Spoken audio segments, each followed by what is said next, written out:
Hello everyone, welcome to our mentorship program. Mentorship program में आपका बहुत बहुत स्वागत है। तो हमारी मेंटोरशिप का ये हमारा पहला लेक्चर रहने वाला है, जहाँ पर हम बेसिक चीज़ों के बारे में पढ़ते पढ़ते मैं आपको एडवांस चीज़ें पढ़ाऊंगा। ठीक है, तो धीरे धीरे से स्टार्ट करेंगे एंड एंड में जाके पूरा बम फोड़ देंगे। ठीक है, क्यों फोड़ना है बम? ताकि सारी चीजें जो है वो एक्चुअली आपके चार्ट पे वर्क करे। That's it. आपको ज्यादा एक्स्ट्रा चीजों से कोई मतलब नहीं रखना। आपको सिंपल सा अपने चार्ट को अच्छा सुंदर बनाना है एंड जो भी चीजें आपको सिखाई जाती है उन चीजों को फॉलो अप करके आगे बढ़ना है। ठीक है, तो बिना किसी देरी के हमारा जो ये है हमारा लेक्चर नंबर 1 जो कि मेंटोरशिप का है, तो इसका शुरुआत करते हैं। ठीक है, तो पहले लेक्चर को शुरू करने से पहले मैं आपको बता देता हूँ, इसको जो भी आप लेक्चर मानो, लेसन मानो, जो आपकी मर्जी मानो आप। ठीक है, जैसे ये हमारा 30 मिनट का होता है, तो आपको इसको सिर्फ 30 मिनट वॉच करके आगे नहीं बढ़ जाना है। ठीक है ना, सीधा ये नहीं होना चाहिए कि 30 मिनट वीडियो देखा आपका काम हो गया। एज द मेंटोर मैं आप लोगों को वीडियोस भी कैसे देखना है उन चीज़ों के बारे में भी मैं आपको इन्फॉर्मेशन दे देता हूँ। जब भी आप कोई वीडियो देखोगे, वीडियो देखने के बाद आप उसके नोट्स बनाओगे। नोट्स बनाने के बाद उसकी क्या करनी है, आपको प्रैक्टिस करनी है। कहाँ पर प्रैक्टिस करोगे? चार्ट्स पे जाके, मल्टीपल चार्ट्स पे जाके आप प्रैक्टिस करोगे। देखो, प्रैक्टिस से ही आपकी जो हैबिट है वो इन चीज़ों को पकड़ेगी, और जितनी ज़्यादा प्रैक्टिस करोगे उतनी ज़्यादा आपकी नॉलेज एनहेंस होने वाली है। तो जैसा जैसा आप पढ़ते जाओ वैसे वैसे उसके नोट्स बनाते जाओ, वैसे वैसे उसकी प्रैक्टिस आगे के लिए करते जाओ। ठीक है, तो ये है हमारा लेक्चर 1। तो इसकी स्टार्टिंग करते हैं। ठीक है, तो लेक्चर नंबर 1 में मैं सबसे पहले आपको सारी चीज़ें बता देता हूँ। 2 मिनट में आपका लूँगा, जो आपको काम नहीं आने वाला लेकिन बताना ज़रूरी है। ठीक है, तो बिल्कुल ज़ीरो से स्टार्ट करते हैं कि अगर किसी बंदे के पास बिल्कुल ज़ीरो नॉलेज है about trading, about the financial market, तो उसके बारे में मैं आप लोगों को यहाँ पे ज़ीरो से बताता हूँ ताकि उनको भी अच्छे से समझ में आ जाए। ठीक है, तो सबसे पहले जो एक डाउट आता है सबसे ज़्यादा लोगों के दिमाग में, एक डाउट बना हुआ है कि मार्केट को देखने के 2 नज़रिए उन्होंने बना रखे हैं। नंबर 1 जो होता है हमारा होता है फंडामेंटल। ठीक है, उसके बाद दूसरा होता है हमारा जो कि लोगों ने बना रखा है टेक्निकल। ठीक है, अब मोस्ट ऑफ द क्वेश्चंस यही रहते हैं कि इनमें से सबसे ज़्यादा वर्क क्या करता है, फंडामेंटल वर्क करता है या टेक्निकल्स वर्क करता है। तो इसे समझाने के लिए मेरे पास आप लोगों के लिए एक अच्छा सा एग्जाम्पल है, जिससे आई थिंक आप लोगों के बहुत ही ज़्यादा अच्छी तरीके से क्लियरली चीज़ें समझ में आ जाएगी। देखो, कोई भी बंदा जो भी इस वीडियो को देख रहा है, उसको सारे सब्जेक्ट्स के, स्कूल सब्जेक्ट्स के बारे में तो पता ही होगा। स्कूल में अगर कोई भी बंदा जाता है तो उसको सारे सब्जेक्ट पढ़ने होते हैं। उसमें हिस्ट्री भी होती है आपकी, उसमें आपकी साइंस भी होती है, उसमें आपकी मैथ्स भी होती है, और उसी में आपकी क्या होती है, इंग्लिश और हिंदी। ठीक है, ठीक है। कोई बंदा अगर अदर स्टेट का है तो उसके जो ये हिंदी है यहाँ पर चेंजेस हो जाते हैं। मराठी हो गया या फिर गुजराती हो गया, अपने स्टेट के हिसाब से हो जाता है। चाइनीस हो गया, कोई देश से ही दूर का है तो। ठीक है, तो बहुत सारी लैंग्वेजेस होती हैं हमारे पास। ठीक है ना, ये हमारी क्या होती है, लैंग्वेजेस होती हैं। English, Hindi, Marathi, Gujarati and Chinese, ये हमारी लैंग्वेजेस होती है। ठीक है, लेकिन आप स्कूल में जाते हो तो आपको हिस्ट्री भी पढ़ना पड़ता है, साइंस भी पढ़ना पड़ता है, मैथ्स भी पढ़ना पड़ता है।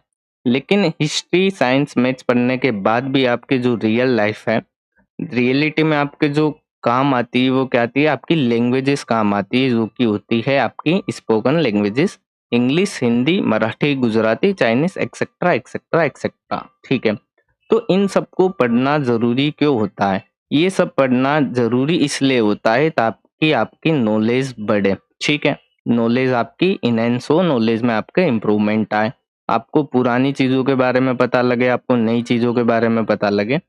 लेकिन आपके जो रियल लाइफ में काम आती है वो आती है आपकी लैंग्वेजेस काम, जिसमें आपकी स्पोकन लैंग्वेजेस सबसे ज़्यादा काम आती है। जो पढ़ाई में टॉप करेगा उसको भी इंग्लिश, हिंदी कंपलसरी आना चाहिए। जो पढ़ाई में सबसे लास्ट में बैक बेंचर होगा, वो उसका रिजल्ट कितना ही खराब हो या बढ़िया हो उससे फर्क नहीं पड़ता, उसको ये 2 लैंग्वेजेस आनी चाहिए। वैसे ही हमारे फाइनेंशियल मार्केट में जो है फंडामेंटल और टेक्निकल होता है। फंडामेंटल को मैं अगर आपको कुछ वर्ड्स में समझाऊं तो सिंपली इसका मतलब होता है प्रोफाइल। ठीक है, आप फंडामेंटल में देखोगे कोई भी कंपनी है, ठीक है, कोई भी कंपनी का स्टॉक है या फिर एसेट्स है, तो उसमें आपको क्या जानना होता है, उसकी प्रोफाइल के बारे में जानना होता है कि कंपनी ने कितना प्रॉफिट करा, उसके नेक्स्ट गोल क्या है, कंपनी का लूज रेट कितना है, कंपनी के लॉसेस कितने हैं, या फिर हो गए कंपनी के एसेट्स के डेब्ट कि उसके ऊपर कर्जा कितना है। ये सारी चीजें आपको जाननी होती है किसके अंदर, फंडामेंटल के अंदर। ठीक है, लेकिन इन चीजों को आपको काम कुछ भी नहीं आने वाली, सीधा मतलब इनका, ये आपको काम जब ही आएगी जब आप इसमें लॉन्ग टर्म होल्डिंग के साथ इन्वेस्टमेंट के तरीके से देखोगे। अगर आपको इन्वेस्टमेंट करनी है तब आपको कंपनी की प्रोफाइल यानी कि फंडामेंटल्स देखने जरूरी होते हैं। टेक्निकल का मतलब होता है रियल टाइम डाटा। ठीक है, जो कि आपको कहाँ पे दिखता है, चार्ट पे दिखता है। ये आपके किस यूज में आता है, ये आपके यूज में आता है आपको इंट्राडे ट्रेड करने के लिए, या फिर ज्यादा से ज्यादा आप इसे बोल सकते हो स्विंग ट्रेडिंग के लिए। ठीक है, तो यहाँ पे जितने भी मेंटरशिप में बंदे हैं सारे के सारे को क्या करना है, डे ट्रेडिंग या फिर स्विंग ट्रेडिंग करना है। ठीक है, स्विंग ट्रेडिंग और इंट्राडे और डे ट्रेडिंग, ठीक है, ये करना। तो हमें फंडामेंटल को समझने की जरूरत नहीं है क्योंकि हम इन्वेस्टमेंट लॉन्ग टर्म के लिए कर ही नहीं रहे, और जितना होता है फंडामेंटल उतना मैंने आपको बता दिया कि कोई भी कंपनी एसेट हो, स्टॉक हो, उसकी प्रोफाइल आपको विजिट करनी होती है कि क्या चीजें हैं उसके अंदर, कंपनी के गोल्स वगैरह एक्सेट्रा एक्सेट्रा चीजें जो काम आएगी उन पे फोकस करेंगे। अगर हर एक चीज को समझने की कोशिश करेंगे तो इम्पॉसिबल हो जाता है चीजों को अच्छे से ऑब्जर्व करना। तो फोकस उन चीजों पे करो जो वेटेज ज्यादा रखते हैं, जिनका वेटेज 0 या उससे भी कम है, माइनस में चला जाता है फंडामेंटल का वेटेज, तो उसको पढ़ना ही क्यों है, समझना ही क्यों है। ठीक है, तो इसमें वीडियो में आगे बढ़ते हैं अपन। ठीक है, अपन समझने वाला है टेक्निकल एनालिसिस के बारे में। टेक्निकल एनालिसिस में हम देखने वाले हैं एसएमसी। एसएमसी क्या होती है हमारी,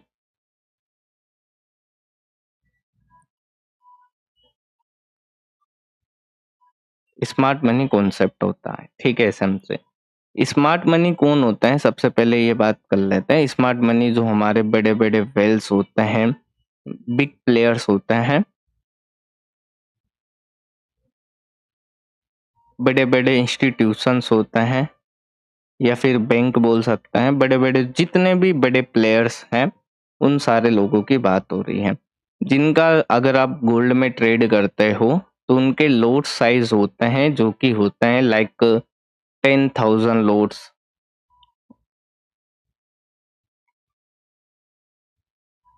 1 लाख लोट्स हो गए, 10 lakhs लोट्स हो गए। तो भारी क्वांटिटी में जिनके ऑर्डर्स लगते हैं वो होते हैं हमारे स्मार्ट मनी।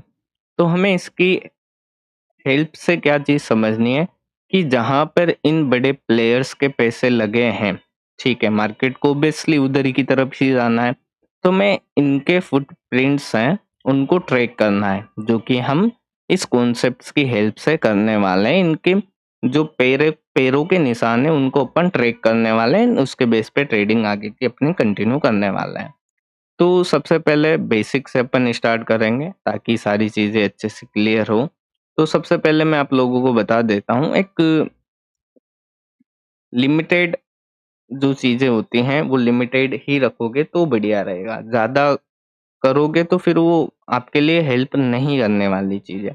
तो मैंने कुछ टाइम फ्रेम डिसाइड कर रखे हैं, तो उनके अलावा आपको किसी भी टाइम फ्रेम पे जाना नहीं है, जिनके अंदर मैं धीरे धीरे चीजों को चेंजेस भी करता रहता हूँ। ठीक है, तो सबसे पहले आपको जो मेजर टाइम फ्रेम देखना है वो होता है आपका 1 डे। 1 डे टाइम फ्रेम पर आपको मार्केट को देखना है। उसके अलावा आपको 1 आवर के टाइम फ्रेम पे देखना है, सॉरी 4 आवर के टाइम फ्रेम पे देखना है। उसके बाद आपको 1 आवर के टाइम फ्रेम पे देखना है, उसके बाद 15 मिनट के टाइम फ्रेम पे, फिर 5 मिनट के टाइम फ्रेम पे, फिर 1 मिनट के टाइम फ्रेम पर आपको मार्केट को देखना है। इनके अलावा आपको किसी भी टाइम फ्रेम पे जाना नहीं है। जाना है आपको मार्केट को देखना है तो कंप्लीटली इन्हीं टाइम फ्रेम पर आप देखोगे, इनके अलावा किसी भी टाइम फ्रेम पर आपका जाना इलीगल माना जाएगा। ठीक है, तो इनके अलावा किसी भी टाइम फ्रेम पे आप जाओगे ही नहीं। ठीक है, 1 डे और 4 आवर का आप यूज किस लिए करोगे? 1 डे और 4 आवर का आप यूज करने वाले हो स्ट्रक्चर मार्किंग के लिए। ठीक है, 1 आवर, 15 मिनट, 5 मिनट ये आपको यूज करना है अपनी चीजों को शॉर्ट टर्म के लिए रिफाइन करने का। कि 1 डे पर अगर आप चीजें बनाओगे तो उसको एक कैंडल आपके पास कितने दिन की होगी? 1 डे की, यानी कि 24 कैंडल्स होगी आपकी हावरली। तो आपको पूरा 1 डे वेट करना पड़ेगा, तो चीजें बड़ी बनती है, बड़े टारगेट, बड़े एसएल, सब कुछ बड़े चीजें आती है डेली टाइम फ्रेम पे। तो आपको डेली टाइम फ्रेम की जो चीजें रिफाइनमेंट है वो इन टाइम फ्रेम के अंदर करनी है। और 1 मिनट पर आप क्या करोगे? 1 मिनट पर आपको करनी है एंट्री, या फिर आपको एंट्री करनी है 5 मिनट पर। इन 2 टाइम फ्रेम पर आपको एंट्री करनी है, इसके ऊपर के टाइम फ्रेम पे नहीं। 4 आवर पे क्यों नहीं करनी एंट्री? क्योंकि अगर सपोज करो आपके पास 4 आवर के यहाँ पे कोई एंट्री बनी हुई है आपकी, और ये 4 आवर की आपकी कैंडल है, ठीक है, और आपका स्टॉप लॉस यहाँ पर है और टारगेट यहाँ पर है।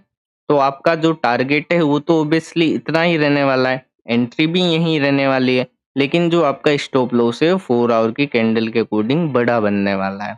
यानी कि जहाँ पर आपको 1:2 ही रिस्क रिवॉर्ड आपको मिलने वाला है। ठीक है, और अगर आप इसी एंट्री को छोटे टाइम फ्रेम यानी कि 1 मिनट की कैंडल पे करोगे, तो 1 मिनट का स्टॉप लॉस कैसे रखते हैं, एंट्री कैसे करते हैं, वो तो आगे बात करेंगे। एक आइडिया दे रहा हूँ मैं आपको। 1 मिनट की कैंडल पे आप करोगे तो आपका स्टॉप लॉस यहाँ पे रहेगा, एंट्री यहाँ पे रहने वाली है आपकी, और टारगेट आपका यहाँ पे रहेगा। तो यहाँ पर आपको 1:2 रिस्क रिवॉर्ड मिल रहे थे, यानी कि आपके पास 2x प्रॉफिट आ रहा था। तो यहाँ पर आपके पास क्या हो जाएगा? 1:5 हो जाएगा, 1:8 हो जाएगा। तो आपका जो विन रेट है इन आर आर रेशियो आपका बढ़ जाएगा, रिस्क टू रिवॉर्ड रेशियो आपका आगे की तरफ इनहेंस हो जाएगा। इसलिए आपको छोटे टाइम फ्रेम को यूज करना है फॉर एंट्री पर्पस, बड़े टाइम फ्रेम को यूज करना है फॉर स्ट्रक्चर एंड बाइस एवरीथिंग। ठीक है, तो ये सारी चीजें आपको करनी है। ठीक है, तो अब चलते हैं अपन, मैंने आप लोगों को बता ही दिया है इन सारी चीजों के बारे में कि कैसे क्या चीजें फॉलो करनी है। अब सिंपल सा चार्ट पे चलते हैं और कुछ चीजों को मैं आपको समझाने की ट्राई करता हूँ। आई थिंक आपको इतनी बेसिक नॉलेज क्लियर हो गई होगी। ठीक है, तो सबसे पहले मैं आपको चलता हूँ एसएमसी के बारे में, थोड़ा सा डीप में चलते हैं अपन। एसएमसी अगर आप देखते हो, ठीक है, तो एसएमसी में कलर चेंज कर लेते हैं यार इसका। ठीक है, एसएमसी में जो आपका 90% जो वेटेज है एग्जाम का या फिर रियल चार्ट मार्केट का, वो रखता है आपके स्ट्रक्चर्स। ठीक है, उसके बाद एसएमसी सपोज ये 100% था हमारा, तो वहां से 90% आपका स्ट्रक्चर रखता है। बाकी का जो 10% है वो बाकी के आने वाले लेक्चर में जो बताऊंगा सिर्फ वो 10 से 5% का वेटेज रखते हैं। बाकी 90% से 95% वेटेज आपका स्ट्रक्चर रखता है। तो इन चीजों को आपको फॉलो करना है। 3 से 4 वीडियो स्ट्रक्चर्स की रहने वाली है। देन उसके बाद आपको बाकी की धीरे-धीरे चीज़ें बताई जाएगी, फिर उनको आपको फ़ॉलो करना है। ठीक है? तो सबसे पहले अपन बात करते हैं, आपका मार्केट कभी भी ऐसा नहीं चलता। ये रहा। ठीक है? आपका मार्केट कभी भी सीधा अप ट्रेंड में नहीं जाता और कभी भी सीधा डाउन ट्रेंड में नहीं आता। ये आप लोगों ने देखा ही होगा हमेशा कि मार्केट को जब भी ऊपर जाना होगा तो वो सीधा स्ट्रेट कभी भी नहीं जाता। छोटे टाइम फ्रेम पे 1 मिनट पे 3-4 कैंडल स्ट्रेट बन जाएगी, बुलिश हो या फिर बेरिश। लेकिन जो लंबा मूव मार्केट का स्विंग होता है वो कभी भी ऐसा मूव, स्ट्रेट फॉरवर्ड मूव आप लोगों को देखने के लिए नहीं मिलता। ठीक है? अगर बात कर ले अपन बुलिश ट्रेंड की, अगर मार्केट बुलिश ट्रेंड में है तो कैसा जाएगा, और मार्केट बेरिश ट्रेंड में है हमारा तो कैसा जाएगा। मार्केट हमेशा एक स्ट्रक्चर्स को फॉलो करता है, देन उसके बाद अपना मोमेंटम को कंटिन्यू रखता है। तो मार्केट को अगर आप देखोगे हमेशा, तो मार्केट अपसाइड की तरफ जाता है, देन एक पुल बैक लेता है, फिर वापस अपसाइड की तरफ जाता है, देन एक पुल बैक लेता है, देन मार्केट ऊपर की तरफ जाता है, पुल बैक लेता है, ऊपर जाता है, नीचे आता है मार्केट, सिर्फ सिंपल सी ये सारी चीजें ही फॉलो करता है, ऊपर नीचे। अगर बेरिश ट्रेंड में आना होगा तो नीचे की तरफ आएगा, बुलिश ट्रेंड में जाना होगा तो ऊपर की तरफ ऐसे कंटिन्यू करेगा। सबसे पहले लो, फिर हाई लगाएगा, फिर लो लगाएगा, फिर हाई, फिर लो। एक हाई लो के फॉर्मेशन में मार्केट अपना मूव करता है। कभी भी ऐसा सीधा अपवर्ड बुलिश ट्रेंड आपको नहीं मिलेगा और सीधा डाउन ट्रेंड में आपको बेरिश ट्रेंड आपको नहीं मिलेगा। एक स्ट्रक्चर को फॉलो करता हुआ मार्केट चलता है, जो कि लोअर लो हायर हाई के फॉर्मेशन में आपको देखने के लिए मिल जाएगा। हायर हाई लोअर लो कुछ नहीं होता, सिंपल सा, इसलिए मैं उस चीज के चक्कर में आपको पटक ही नहीं रहा। ठीक है, आपको सिंपल सा देखना है कि मार्केट जो है कैसे चलता है। ठीक है, तो आपको क्या है, बहुत सारे लोग कंफ्यूज रहते हैं कि हायर हाई क्या होता है, लोअर लो क्या होता है। सिंपल सा इन चीज़ों को भूल जाओ। मेरी मेंटोरशिप प्रोग्राम में आप आए हो तो सिंपल सा जो चीज़ें मैं आपको बताऊंगा एकदम इजी टू अंडरस्टैंड बताने वाला हूँ, और ऐसे ही बताऊंगा ताकि आपको चीज़ें समझ में भी आए। ऐसा नहीं कि सिर्फ वीडियोस बड़ी करने के चक्कर में या फिर थोड़ा सा जो है चीज़ों को एक्स्ट्रा खींच-खींच के बनाने में मेरे को कोई इंटरेस्ट नहीं आता, ठीक है? तो सिंपल सा आपको याद रखना है, मार्केट एक हाई एंड लो के फॉर्मेशन में चलता है, ठीक है? तो सबसे पहले यहाँ पे देखते हैं, अपन ने जो ड्राइंग करी है वहाँ पे मार्केट ने क्या किया। मार्केट के पास सपोज ये एक लो था, ठीक है? कैपिटल लेटर में लिखता हूँ ताकि दिखे। उसके बाद मार्केट का पास क्या आया, एक हाई मार्केट ने यहाँ पे लगाया, ठीक है? ये सपोज हमारे पास एक हाई मार्केट ने यहाँ पे लगाया। अब मार्केट ने क्या करा, लो लगाया, उसके बाद मार्केट सबसे पहले लो बना मार्केट का, उसके बाद उसने एक हाई पॉइंट लगाया, ठीक है? उसके बाद इसके ऊपर की ड्राइंग को बिल्कुल ही भूल जाओ, ये जितनी भी ड्राइंग है ना इसको सबको भूल जाओ। यहाँ से अपन स्टार्ट कर रहे हैं जीरो से, तो यहाँ से ये ऑब्जर्वेशन करो कि मार्केट यहीं कहीं पे चल रहा है, ठीक है? तो इजी समझ में आएंगी चीजें आपको। अब मार्केट ने हाई लगाया, उसके बाद मार्केट नीचे की तरफ आता है, देन अपना जो हाई था पुराना वाला इसको तोड़ देता है, ठीक है? तो मार्केट ने एक यहाँ पे नया लो बना लिया, ठीक है? उसके बाद मार्केट ने अपने पुराने वाले हाई को तोड़ देता है, तो नया हाई लगा देता है। कहाँ पे, एक सेकेंड, यहाँ पे। अब मार्केट हाई लगाने के बाद वापस नीचे की तरफ आता है एंड वापस एक लो पॉइंट बना देता है। तो मार्केट ने वापस लो बना दिया, फिर मार्केट क्या करता है, अपने पुराने वाले हाई को अगेन से तोड़ देता है एंड ऊपर की तरफ अपना नया हाई बना देता है, ठीक है?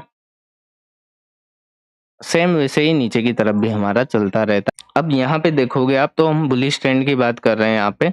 तो मार्केट क्या कर रहा है, मार्केट सिंपली लो पॉइंट से स्टार्ट होता है, देन ऊपर की तरफ जाके एक अपना हाई पॉइंट बनाता है, देन वापस नीचे आने के बाद अपना लो बनाता है, फिर अपने पुराने हाई को तोड़ देता है, नया हाई बनाता है, वापस नीचे आता है, लो बनाता है, ऊपर जाता है, हाई बनाता है, नीचे आता है, लो बनाता है। यही फॉर्मेशन होता है हमारे एक ट्रेंड का, क्योंकि मार्केट कभी भी स्ट्रेट फॉरवर्ड मूव अपसाइड और straight forward move down side नहीं देता है। मार्केट हमेशा बुलिश ट्रेंड में नए हाइस बनाता है। वैसे ही हम अब समझने के ट्राई करते हैं बेरिश ट्रेंड के लिए, ठीक है? बेरिश ट्रेंड में क्या होगा, चलो यहाँ से स्टार्ट करते हैं, ठीक है? मार्केट ने क्या करा, मार्केट के पास एक लो था, ये वाला, ठीक है? यहाँ तक अपन पहुंच गए थे, ये लो था। मार्केट ने क्या करा, अपना पुराना हाई जो यहाँ पे था उसके ऊपर वापस से मार्केट चला गया, तो यानी कि मार्केट ने क्या करा, मार्केट ने नया हाई बना लिया। अब क्या होता है, यहाँ से मार्केट नया हाई बनाने के बजाय अपना लो तोड़ देता है। पहले तो मार्केट क्या कर रहा था, लो बनाया, हाई अपना जो पुराना था उसको तोड़ के नया हाई बना रहा था, वापस लो बना रहा था, अपने पुराने हाई को तोड़ के नया हाई बना रहा था। मार्केट अपने पुराने लो को तोड़ रहा था, उसे तोड़कर नया हाई बना रहा था। अब यहाँ पे क्या होता है, नया हाई बनाने की जगह मार्केट अपना नया लो बना देता है। पहले मार्केट का लो यहाँ था, यानी कि पुराने लो का काम खत्म हो गया, तो लास्ट लो था हमारा ये टूट जाता है मार्केट के अंदर। उसके बाद मार्केट नया लो बनाता है एंड लोअर हाई बनाता है। बेसिकली जो ये हाई होता है हमारा जब बुलिश ट्रेंड में होता है, तो सबसे पहले हमारा लोअर लो होता है, हायर हाई बनता जाता है, ठीक है? ये हमारा लोअर लो था, ये हमारा हायर हाई था। वैसे ही यहाँ पर ये बनता है हमारा, ये लोअर लो बन जाता है और ये लोअर हाई बन जाता है। तो इन चीज़ों को मत घुसना, ये ज़्यादा इम्पोर्टेंट नहीं है बट समझाना ज़रूरी है तो मैं समझा रहा हूँ, ठीक है? तो यहाँ पे लो तोड़ा मार्केट ने, अपना नया लो बना दिया एंड अपना हाई था उसको नीचे की तरफ शिफ्ट कर दिया। ये हमारा अब चल रहा है मार्केट किसमें, बेयरिश ट्रेंड में। फिर मार्केट क्या करता है, अपने पुराने लो को तोड़ के नया लो बना देता है। वैसे ही अपना पुराने हाई के ऊपर नहीं जा पाता, अपना नया छोटा लोअर हाई बना देता है। फिर मार्केट अपने पुराने लो को तोड़ देता है और मार्केट वैसे ही सेम एग्जैक्ट किस में करता है, हाई में करता है। सिंपल सी यही चीजें हैं जो मार्केट बार बार कंटिन्यू फॉलो करता रहता है बुलिश और अपसाइड के ट्रेंड में, ठीक है? यहाँ पर हाई बनाया, इधर हमारा लो वापस तोड़ दिया। अब देखो यहाँ पे एक चीज हो रही है। अब मार्केट क्या करा, मार्केट पहले बुलिश था फिर बेरिश हो गया, ठीक है? अब यहाँ पे मार्केट को क्या करना चाहिए था, लो तोड़ना चाहिए था, लेकिन मार्केट ने यहाँ लो नहीं तोड़ के हाई तोड़ दिया और अपना इससे ऊपर हाई बना दिया। तो हमारा मार्केट यहाँ पे क्या हो चुका है, यहाँ पे हमारा मार्केट बुलिश ट्रेंड में शिफ्ट हो चुका है, ठीक है? ये होता है हमारे हाई एंड लो। अब देखो मैंने यहाँ पे बहुत सारे हाई भी बनाए हैं, बहुत सारे लो भी बनाए, लेकिन इनमें से कुछ ही 30 से 40% ही हाई सही है, यानी कि वैलिड है। जैसे सपोज करो कि यहाँ पे मैं इसको हाई पॉइंट मान रहा हूँ, चलो चार्ट पे ले जाके दिखाता हूँ ताकि एक डाउट क्रिएट करता हूँ ताकि आपको सोच लो। अब देखो मुझे क्या लग रहा है कि देखो सबसे पहले मैं यहाँ से देखता हूँ मार्केट को, तो यहाँ पे मेरे पास क्या है, ये लो है और ये हाई पॉइंट है। मैं लिख देता हूँ ताकि इजीली समझ में आए, ठीक है? ये लो है हमारे पास और ये हाई है, ठीक है? उसके बाद मार्केट क्या करता है, मार्केट अपना लो तोड़ देता है, ये नया लो बन गया और हमारे पास ये नया हाई बन गया। अब मेरा आपसे एक क्वेश्चन है, आपके पास क्या प्रूफ है, ठीक है? प्रूफ क्या है कि जो ये आपका हाई है वो एकदम सही है? आपने क्या सोच के बनाया कि यहाँ से जितना आपको चीजें दिख रही है उसमें लोवेस्ट पॉइंट को आपने लो मान लिया, हाईएस्ट पॉइंट को आपने हाई मान लिया। अगर आप इसको भी नहीं मानते और मैं सिंपल आपसे पूछूं, ठीक है, मैं इनको डिलीट कर देता हूँ, ठीक है? और मैं सिंपल आपसे पूछूं कि यहाँ पर आपका हाई और लो कौन सा है, तो आपका जो पहला जवाब रहेगा वो क्या रहेगा, ये आपका बॉटम पे जो है ये आपका लो है और ये जो टॉप पे आपका ये है ये आपका हाई है। यही मोस्ट ऑफ द लोगों का जवाब रहने वाला है कि जो सबसे नीचे वाला पॉइंट है वो हमारा लोवेस्ट पॉइंट है, वही हमारा लो है, और जो हाईएस्ट पॉइंट है वही हमारा हाई है। अब मुझे ये बताओ इसका प्रूफ क्या है कि ये हाई सबसे ऊपर है और ये लो सबसे नीचे है? आपको लग रहा है ये हाई और लो है, तो इसका प्रूफ क्या है? अब अगर मैं यही चीज इसको चार्ट को थोड़ा सा छोटा कर दूं तो अब क्या करोगे, अब आपके पास सारी चीजें चेंज होगी। यहाँ से देखोगे तो ये भी हाई है, ये भी हाई है, ये भी हाई है। तो आपके पास रियल चार्ट में आपको पहचानने में नहीं आएगा अगर आप ऐसे देखोगे जैसे हमने इधर बना दिया। तो रियल चार्ट पर आपको चीजों को वैलिड करना पड़ता है विद कंफर्मेशन, तो उन सारी चीजों की बात भी करेंगे अपन। तो इसमें क्या कंफ्यूज आ रहा है कि हमने इतना सा चार्ट था तब तो देख के बना दिया कि ये हाई है और ये लो है, लेकिन अगर मैं चार्ट को थोड़ा सा जूम आउट करता हूँ तो आपको क्या दिखेगा कि यहाँ पर भी हाई है, ये भी हाई है, ये भी हाई है। तो वैलिड हाई इनमें से ये सही है, ये सही है, ये या ये, इन सारी चीजों को पता लगाने के रूल्स होते हैं, वो अपन आगे के वीडियोस में समझेंगे धीरे धीरे, ठीक है? तो ये चीज बताना भी जरूरी थी आपके लिए, इसलिए मैंने आपको बता दी है, ठीक? अब अपन आगे बढ़ते हैं आज के लेक्चर के लिए, ठीक है? अब आपको मैं समझाने वाला हूँ स्ट्रक्चर्स, ठीक है? अब मार्केट क्या होता है, आप स्ट्रक्चर्स क्या होते हैं सबसे पहले ये चीज समझो, ठीक है? स्ट्रक्चर्स, तो स्ट्रक्चर्स को आप समझोगे तो स्ट्रक्चर का मतलब क्या होता है, बेस होता है। बेस हिंदी में बोलोगे तो ढांचा बोल सकते हो आप इसे। जैसा कि आदमी का होता है ना, ह्यूमन बॉडी की बोन्स, वो एक आदमी शरीर का एक ढांचा है जो हड्डियां हैं। वैसे ही मार्केट में भी स्ट्रक्चर्स होता है जो कि हमारे पुलबैक्स हो गए या फिर मार्केट जिस भी तरीके से चलता है ना, ये पूरा का पूरा मार्केट की इनर बॉडीज हैं जो कि एक मार्केट का बेस है, मार्केट का बेस, जिसे अपन क्या बोलते हैं, इसे ही अपन स्ट्रक्चर्स बोलते हैं, ठीक है? यही हमारा मार्केट स्ट्रक्चर्स होता है, जितना भी आपके सामने ड्रॉ हुआ है ये सारा का सारा हमारा मार्केट स्ट्रक्चर्स है, ठीक है? अब मार्केट स्ट्रक्चर्स में अपन को ट्रेंड आइडेंटिफाई करने के लिए क्या होता है, करना होता है ब्रेक ऑफ स्ट्रक्चर्स। ठीक है, आपके पास बुलिश ट्रेंड को आइडेंटिफाई करना है या फिर बेरिश ट्रेंड को आपको आइडेंटिफाई करना है, तो उसके लिए आपको ब्रेक ऑफ स्ट्रक्चर ढूंढने होते हैं। ब्रेक ऑफ स्ट्रक्चर क्या होता है, ठीक है, इसके बारे में समझो।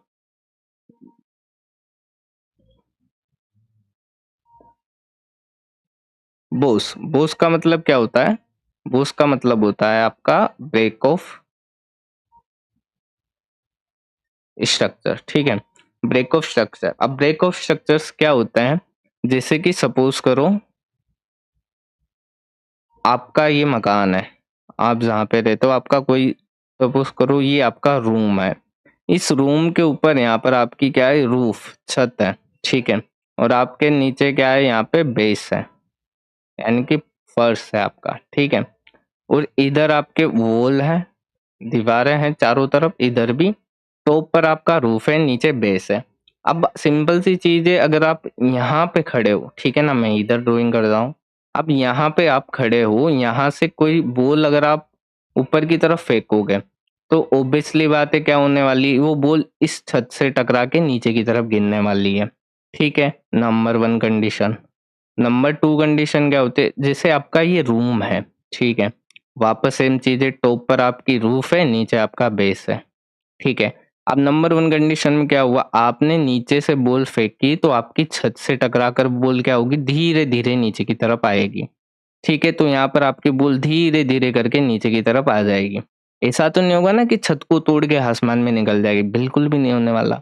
वैसे ही नीचे की तरफ आके आपकी बॉल क्या होगी, आपके फर्श से टकराएगी, और फर्श से टकराने के बाद ऐसा नहीं होगा कि आपकी बॉल जमीन में घुस जाएगी, वो यहाँ से टकरा के धीरे धीरे धीरे धीरे आके यहाँ पे खत्म हो जाएगी, यहीं पे स्टॉप हो जाएगी, रुक जाएगी। तो ये क्या हो गया आपका स्ट्रक्चर। अब सपोज करो, ये तो थी हमारी कंडीशन नंबर वन। सपोज करते हैं अपन नंबर टू कंडीशन में चलते हैं कि अगर आपकी ये फेंकी हुई बॉल छत को तोड़ के छत के ऊपर निकल जाती है, वैसे ही नीचे की तरफ आने के बाद नीचे फर्श के भी नीचे चला जाती है, तो ये आपका क्या हो जाएगा, आपका ब्रेक ऑफ स्ट्रक्चर हो जाएगा। क्यों, क्योंकि जो इसका बिहेवियर था, इसके नेचर था, उसमें क्या आ चुका है, ब्रेक आ चुका है, तो इसलिए हम इसे क्या बोलेंगे, ब्रेक ऑफ स्ट्रक्चर बोलेंगे। क्योंकि इसने अपने स्ट्रक्चर्स को, अपने ओवन रूल्स को क्या कर दिया, ब्रेक कर दिया है, तोड़ दिया है, इसलिए हम इसे बोलेंगे ब्रेक ऑफ स्ट्रक्चर। ठीक है, वैसे ही हम मार्केट में चलता है। ठीक है, अब मार्केट में क्या है हमारे पास, मार्केट यहाँ पे हमारे पास है एक हाई लो का हमारे पास सीन बना हुआ है। ठीक है, अब यहाँ पे क्या होता है, मैं ट्रेंड लाइन से ही ड्रॉ करता हूँ ताकि अच्छे से क्लियर हो। ठीक है, मार्केट के पास ये लो था, मार्केट ने एक हाई बनाया, ठीक है, बढ़िया चीज है। अब मार्केट क्या करता है, अपने हाई को आगे जाके तोड़ देता है। तो मार्केट ने क्या किया, मार्केट ने अपने हाई को ही तोड़ दिया, यानी कि अपने स्ट्रक्चर में क्या कर दिया, ब्रेक ला दिया। तो हम इसे क्या बोलेंगे, ब्रेक ऑफ स्ट्रक्चर। तो 4 आवर टाइम फ्रेम लगा रखा है, इसलिए मैं 4 आवर पे इसे बूस्ट लिख देता हूँ। ठीक है, मार्केट ने वापस लो लगाया, फिर मार्केट ने हाई लगाया। अब मार्केट ने क्या किया, जो नया हाई बनाया था उसे तोड़कर एक नया हाई ऊपर बना दिया, यानी कि मार्केट के पास ये हाई हुआ करता था, इसने इसे तोड़कर अपना नया हाई बना दिया, यानी कि अगेन से मार्केट ने क्या कर दिया, मार्केट ने अगेन से हमारा ब्रेक ऑफ स्ट्रक्चर कर दिया फॉर बुलिश कंडीशंस। ठीक है, अब मार्केट, मैंने बुलिश कंडीशन क्यों बोला, कि मार्केट जब जब अपना हाई को तोड़ेगा, नया हाई बनाएगा, तो इसे अपन बोलेंगे बुलिश बीओएस, यानी कि बुलिश ब्रेक ऑफ स्ट्रक्चर। और जब जब market bullish break of structure करेगा, मार्केट हमारा अप ट्रेंड में रहने वाला है। ठीक है, जब जब मार्केट अपने लोस तोड़ेगा, तो यानी कि क्या कर रहा है मार्केट, बेरिश बीओएस, यानी कि बेरिश ब्रेक ऑफ स्ट्रक्चर्स। ठीक है, तो अभी हाई तोड़ रहा है तो हाई वाले चीजों को फॉलो करते हैं। ठीक है, मार्केट ने हाई तोड़ा, नया हाई बनाया, ब्रेक ऑफ स्ट्रक्चर कर दिया, वापस से मार्केट अपना हाई को तोड़ता है और नया हाई बना देता है, तो हम इसे क्या लिखेंगे, हम इसे लिखेंगे ब्रेक ऑफ स्ट्रक्चर। ठीक है, अब मार्केट यहाँ पे चेंजेस आ जाता है। मार्केट इतनी देर से अपने हाईस को तोड़ रहा था, देखो अपना हाई तोड़ा, हाई तोड़ा, और ब्रेक ऑफ स्ट्रक्चर बना रहा था, कैसे? बुलिश कंडीशन में। अब मार्केट में ब्रेक ऑफ स्ट्रक्चर तो अब भी होता है, लेकिन इस बार मार्केट हाई नहीं तोड़ने के बजाय अपना लो तोड़ देता है, तो हमारा ब्रेक ऑफ स्ट्रक्चर कैसा होगा? हमारा ब्रेक ऑफ स्ट्रक्चर होगा बेरिश। यानी कि जो हमारा मार्केट एक बुलिश ट्रेंड में ऊपर की तरफ जा रहा था, अब हमारा ट्रेंड क्या हो चुका है? बेरिश ट्रेंड में आ चुका है मार्केट। हमारा ट्रेंड क्या हो चुका है? हमारा ट्रेंड अब नेगेटिव हो चुका है। ठीक है, तो हम इसे भी सेम मार्क करेंगे। बाद में हम इसे किसी और नाम से समझने वाले हैं, लेकिन अभी बेसिक है तो फिर बेसिक ही बता रहा हूँ। बाद में इसे हम अलग नाम से समझेंगे। ठीक है, अब मार्केट क्या करता है? हाई तोड़ने के बजाय लो तोड़ देता है, तो हम इसे क्या मार्क करेंगे? बेरिश। ब्रेक ऑफ स्ट्रक्चर तो मार्क करेंगे, लेकिन इन बेरिश कंडीशन, ये दिमाग में आपके रहना चाहिए। ठीक है, अब मार्केट क्या करता है? अपने लो को, जो अपना लो था उसको तोड़ा, नया लो बना दिया, तो बेरिश ब्रेक ऑफ स्ट्रक्चर कर दिया। अब मार्केट अगेन से अपने नए लो को जो उसने बनाया था उसको भी तोड़ देता है और नया लो बना देता है, तो इसे भी अपन क्या लिखेंगे? इसे भी अपन ब्रेक ऑफ स्ट्रक्चर लिखेंगे। लेकिन दिमाग में एक पॉइंट हमेशा होना चाहिए कि बेरिश ब्रेक ऑफ स्ट्रक्चर्स हमारे हो रहे हैं। ठीक है, वापस मार्केट अपने लो को तोड़ देता है, नया लो बना देता है, तो हम इसे क्या लिखेंगे? वापस से हम इसे लिखेंगे ब्रेक ऑफ स्ट्रक्चर। कौन सा? बेरिश वाला। फिर मार्केट क्या करता है? फिर मार्केट अपना लो तोड़ देता है, नया लो बना देता है, जो कि ये वाला है, तो हम इसे क्या लिखेंगे? Break of structure. दिमाग में क्या रहना चाहिए? बेरिश ब्रेक ऑफ स्ट्रक्चर, क्योंकि लो तोड़ रहा है ना। अब वापस क्या करता है? अपने लो को तोड़ देता है, नया लो लगा देता है, तो हम इसे वापस क्या लिखेंगे? Break of structure. माइंड में क्या होना चाहिए? Bearish break of structure. अब वापस हमारी कहानी चेंज हो जाती है। इतनी देर से वापस हमारा market bearish bearish break of structure दे रहा था। अब मार्केट को अगर अपना लो तोड़ता तो वापिस हमारा ब्रेक ऑफ स्ट्रक्चर बेरिश होता। अब मार्केट ने यहाँ पे क्या किया? अपना लो तोड़ने के बजाय अपना हाई मार्केट ने तोड़ दिया, तो अब यहाँ पे हमारा क्या हुआ? सोचो अपने माइंड में। बिल्कुल break of structure, but bullish condition, क्योंकि मार्केट ने अपना हाई तोड़ा है। फिर मार्केट क्या करता है? अपना हाई तोड़ के नया हाई जो बनाया था उसने, उसको भी अगेन से तोड़ देता है, तो ये हमारा हो जाता है वापस से क्या? Break of structure. कौन सा? बुलिश वाला। तो ऐसे हमारे ब्रेक ऑफ स्ट्रक्चर मार्केट के अंदर होते रहते हैं, होते रहते हैं, चलते रहते हैं, होते रहते हैं, चलते रहते हैं। ठीक है, तो इससे अपन क्या आइडेंटिफाई कर सकते हैं? इससे हम आइडेंटिफाई कर सकते हैं कि जब जब हमारे मार्केट में हाई टूटेंगे, तब तब हमारा मार्केट किस ट्रेंड में रहेगा? बुलिश ट्रेंड में रहेगा। जब जब हमारे मार्केट में लोस टूटेंगे, तब तब हमारा मार्केट किस में रहेगा? बेरिश ट्रेंड में हमारा मार्केट रहने वाला है। जब हमारा मार्केट हाईस तोड़ेगा तो बुलिश ट्रेंड कंसीडर करेंगे, जब लो तोड़ेगा तो बेरिश ट्रेंड कंसीडर करेंगे। तो ये होती है हमारी मार्केट स्ट्रक्चर की एक सबसे बेसिक कहानी। इसके तो बहुत अंदर डीप में अपन समझेंगे स्ट्रक्चर्स के ही। आई थिंक 3 से 4 या 4 से 5 वीडियोस हमारे सिर्फ और सिर्फ स्ट्रक्चर्स पे रहने वाले हैं, कि मैं आपको ऑलरेडी बता चुका हूँ कि मेंटोरशिप का मतलब ये नहीं है कि आपको कचरा सिखाऊं। मैं आपको जो चीजें वर्क करती है, जो आपके काम आएगी, वही सिखाऊंगा। अब स्ट्रक्चर एसएमसी का या बाकी आईसीटी का 90% वेटेज रखता है, तो सबसे ज्यादा फोकस इन्हीं चीजों पे करना है। हो सकता है आपका लेक्चर 1 है तो आपको थोड़ी सी चीजें मुश्किल लगे, लेकिन आने वाले लेक्चर्स में जैसे जैसे मैंने जो चीजें स्टार्टिंग के वीडियो में 5 मिनट तक बताई उनको फॉलो कर लिया, तो 5 लेक्चर खत्म होंगे, आपका जो मार्केट स्ट्रक्चर मार्किंग है वो बिल्कुल ऐसे हो जाएगी। ये ब्रेक ऑफ स्ट्रक्चर बुलिश से बेरिश, बुलिश बेरिश सब कुछ कर दोगे। कितना ही वोलेटाइल मार्केट हो या फिर कितना ही कंसोलिडेशन साइडवेज वाला मार्केट फेस चल रहा हो, आप इजीली कर दोगे। बताई हुई चीजों को फॉलो करना है बस। ठीक है, अब ये हो गया। अब इसमें थोड़ा सा अंदर उड़ जाते हैं अपन। ठीक है, अब मैं इसमें से कुछ चीजें चेंज कर देता हूँ। ठीक है, कैसे करते हैं? अब देखो यहाँ पे क्या होता है, हमारा मार्केट हाई यहाँ से स्टार्ट हुआ है, ये समझते हैं। ठीक है, कि मार्केट का स्टार्टिंग पॉइंट यहाँ पे है हमारा। ठीक है, ताकि आप लोगों को थोड़ा सा इजी टू अंडरस्टैंड रहे। ठीक है, अब आना मार्केट यहाँ से स्टार्ट हुआ, क्या चीजें फॉलो कर रहा है, हाई तोड़ रहा है, बार बार हाई तोड़ रहा है। अब यहाँ पे मार्केट ने जाके क्या करा, यहाँ तक तो सब कुछ सही चल रहा था, मार्केट हाई तोड़ रहा था, हाई तोड़ रहा था। अब मार्केट ने यहाँ पे लो तोड़ा, इसका मतलब क्या हो गया, ये हमारा चेंज ऑफ करेक्टर हो गया। ठीक है, क्यों? क्योंकि मार्केट देखो, मार्केट हाई तोड़ता जा रहा था, हाई तोड़ा, अगेन हाई तोड़ा, हाई तोड़ा, बिल्कुल सही चल रहा था, एक बुलिश ट्रेंड हमारा चल रहा था। लेकिन मार्केट ने अचानक से लो तोड़ दिया, यानी कि मार्केट में जो बिहेवियर था उसमें चेंज आ गया, तो इसे अपन क्या बोलेंगे, चेंज ऑफ कैरेक्टर। इसे आप एक और वे से समझ सकते हो, जैसे कोई आदमी बनाता हूं मैं, ठीक है, अब कोई भी ह्यूमन है, उसकी बेसिक चीजें हैं कि वो अपने हाथ से खाना खाता है, पैर से चलता है। याद रखो, हाथ से खाना खाता है, फूड ईट करता है किससे, हाथ से, हैंड से, और लेग से, पैरों से अपने चलता है। अब उसके बिहेवियर में चेंज आ जाता है, ठीक है, उसका सटक जाता है दिमाग, बेवकूफी वाली हरकतें करने लग जाता है। तो अपने पैरों से तो खाने लग जाता है एंड हाथों से चलने लग जाता है रोड पर। यानी कि इसने क्या किया, जो इसका नेचर था, इसका नेचर था, अपना बिहेवियर था, उसमें क्या कर दिया इसने, चेंजेस कर दिए। जब जब आपको मार्केट में बदलाव दिखेंगे, आप उसे क्या मानोगे, चेंज ऑफ करेक्टर। यानी करेक्टर का मतलब क्या होता है, नेचर। तो जब जब आपका मार्केट के नेचर में बदलाव दिखेगा आपको, उसको आप क्या मानोगे, चेंज ऑफ करेक्टर।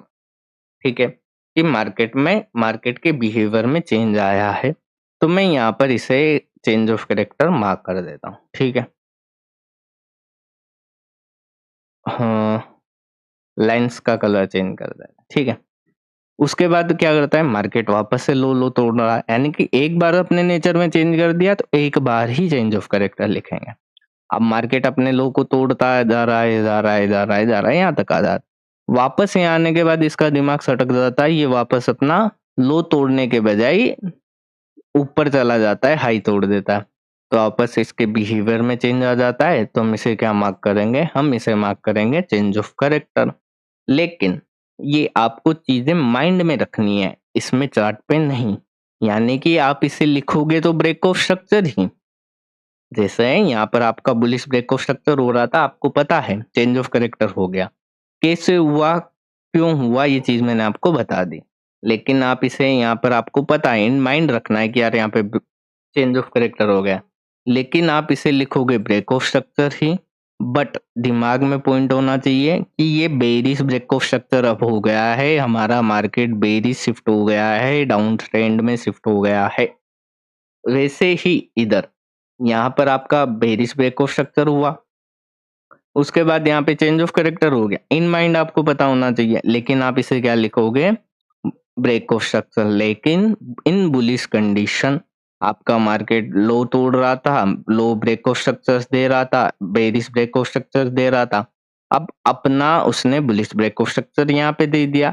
तो आपको याद होना चाहिए इन माइंड कि यहाँ पर हमारा मार्केट ट्रेंड चेंज हो चुका है, बट आप इसे स्टिल लिखोगे ब्रेक ऑफ स्ट्रक्चर, लेकिन बुलिश कंडीशन में। ठीक है, तो ये था हमारा बेसिक मार्केट स्ट्रक्चर। ठीक है, अब इसको थोड़ा सा और डीप में जाने की ट्राई करते हैं। ठीक है, इसके थोड़ा सा और डीप में जाते हैं। ठीक है, अब यहाँ पर आपको इनमें कुछ कॉमन चीजें दिख रही होंगी। ठीक है, देखो ध्यान से, मार्केट यहाँ से स्टार्ट होता है, मार्केट हाई लगाता है, हाई बनने के बाद मार्केट में क्या आता है, एक पुल बैक आया है, देखो। ठीक है, एक पॉइंट यहाँ पे लिख देते हैं, एक बार पुल बैक आया, फिर मार्केट लो लगाने के बाद हाई नया जब लगाता है, उसके बाद मार्केट में वापस पुल बैक आता है। ठीक है, थोड़ा सा इसको अच्छे से करते हैं। ठीक है ना, देखो, मार्केट सबसे पहले ऊपर जाता है, हाई लगाने के बाद क्या होता है, मार्केट में पुल बैक आता है, फिर मार्केट क्या करता है, मार्केट वापस से हाई लगाता है, देन उसके पास वापस पुल बैक आता है, फिर मार्केट हाई लगाता है, उसके बाद वापस पुल बैक आता है, फिर हाई लगाता है, फिर ट्रेंड ही चेंज कर देता है। ठीक है, तो 1, 2, 3 और 4 पुल बैक तो तब भी लिया है ना इसने। तो 4 बार मार्केट ने अपना हाई बनाया और 4 बार ही मार्केट ने क्या करा, पुल बैक लिया। वैसे ही चेंज ऑफ कैरेक्टर होने के बाद देखो, मार्केट ने लो लगाया, लो लगाने के बाद मार्केट ने हाई का एक पुल बैक लगाया 1 बाय 1। फिर मार्केट लो लगाता है अपना, फिर से पुल बैक लेता है। फिर 2 में से दोनों बार काम किया। फिर लो लगाता है, फिर पुल बैक लेता है। तीसरी बार भी पुल बैक लिया उसने। फिर वापस लो लगाता है, फिर पुल बैक लेता है। 4 टाइम भी उसने यही चीज़ करी। फिर अपना लो लगाता है, फिर वापस पुल बैक लेता है। 5वीं बार भी वही चीज़ करी। यानी कि कहने का मतलब क्या है?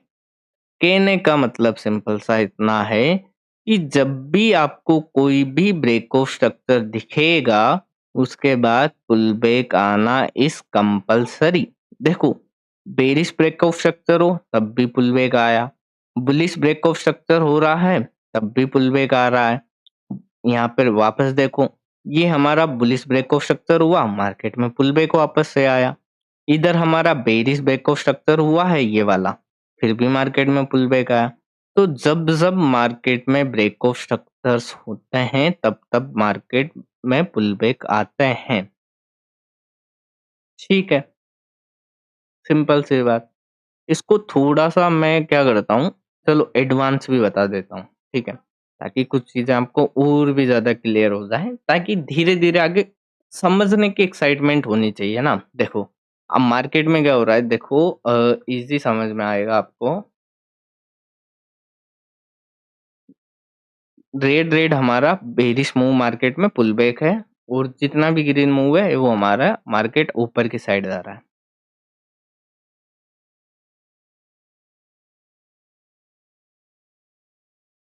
ठीक है, एक ही साथ ड्रॉ कर देता हूँ यार, कलर चेंज का दिक्कत होता है यार।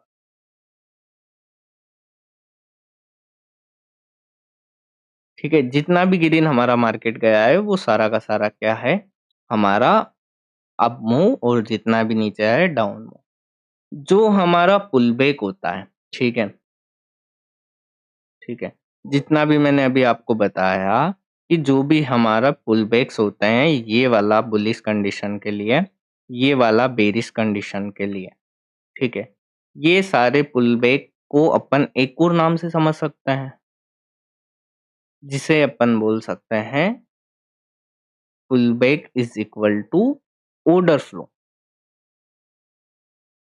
यानी कि जो भी हमारे ट्रेंड के अगेंस्ट में मूव आएगा वो हमारा ऑर्डर फ्लो होगा। जैसे बुलिश मार्केट है, इसके अगेंस्ट में ये वाला मूव आ रहा है, तो ये हमारा क्या है, ये हमारा होता है ऑर्डर फ्लो।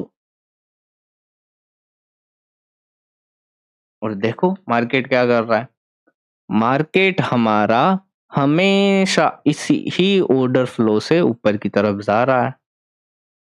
ये देखो, जितना भी बेरिश मूव आया है, ठीक है, ये थोड़ा-सा नीचे होना चाहिए। अब देखो, ये तो मैंने ड्राइंग करी है तो थोड़ा-सा ऊपर-नीचे, लेकिन आप इसे मानो, ठीक है।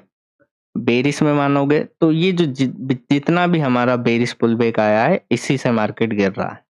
ये देखो, इसी से बार-बार मार्केट गिर रहा है, इसी से बार-बार मार्केट गिर रहा है। देखो, जो पुल बैक होता है ना, वही हमारा क्या होता है, वही हमारा ऑर्डर फ्लोज होता है। ठीक है, जितने भी पुल बैक है वही ऑर्डर फ्लोज होते हैं, जहाँ से हमारा मार्केट में मोमेंटम हमें दिखता है। तो आई थिंक इस लेक्चर नंबर 1 में इतना ही आपको प्रैक्टिस करनी चाहिए। देन फिर आगे इसी चार्ट पर अपन इसी के बारे में और भी चीज़ें पढ़ेंगे, जो कि आपको आगे समझ में आएँगी, ठीक है?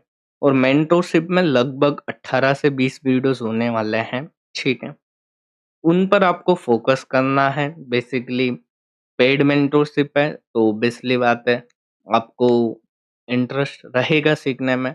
बट देखो, इंटरेस्ट सीखने से बढ़ता है, ठीक है? और वही इंटरेस्ट प्रैक्टिस करने से और भी बढ़ेगा। तो इसी मेंटरशिप वाले ग्रुप में ही आपको आगे के वीडियोज़ भी मिल जाएँगे। तो जितने भी वीडियोज़ आते हैं आगे, उन सबको देखो, समझो, प्रैक्टिस करो। कुछ भी डाउट हो तो आप मेरे से पूछ सकते हो। मैं आपको आने वाले वीडियोज़ में क्लियर करूँगा, और डाउट सेशन भी होने वाला है, ठीक है? तो पहले लेक्चर को थोड़ा-सा बेसिक रखते हैं, देन इसके बाद जो धीरे-धीरे चीज़ें बढ़ेंगी ना, ये सारी चीज़ें जो मैं थोड़ी-सी एडवांस बताया, सब कुछ आपको ईज़िली समझ में आ जाएँगी।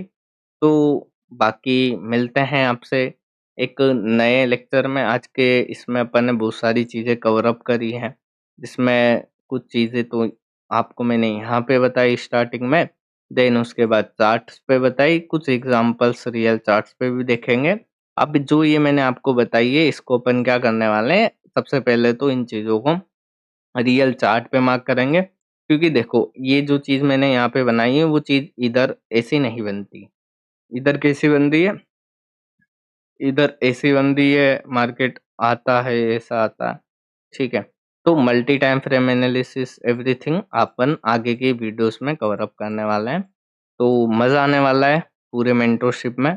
तो बस प्रैक्टिस करो एंड आगे बढ़ते रहो। Thank you for watching. मिलते हैं, बाय बाय नेक्स्ट वीडियो में, नेक्स्ट क्लास में। थैंक